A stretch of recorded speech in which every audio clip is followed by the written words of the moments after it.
महाराष्ट्राबद्दल सांगायचं झालं तर मराठी आपली मातृभाषा, पण ही भाषा सोडून हिंदीची सक्ती का? यावरूनच सध्या महाराष्ट्र नवनिर्माण सेनेचे मनसैनिक ऍक्शन मोडवर आलेत।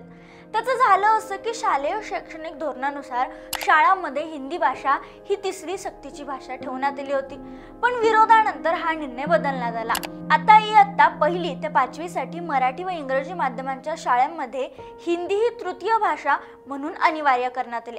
पण हिंदी भाषा हवीच कशाला, अनिवार्य का, असा सवाल मनसे अध्यक्ष राज ठाकरेंकडून सरकारला विचारण्यात आला।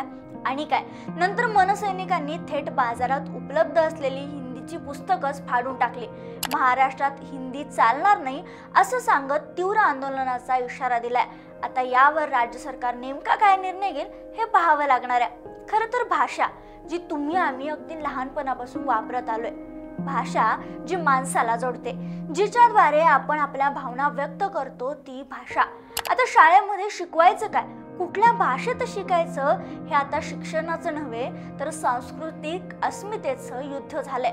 तुमचं मत काय? शाळांमध्ये हिंदी अनिवार्य असावी का? कमेंट करा आणि रील नक्की शेअर करा।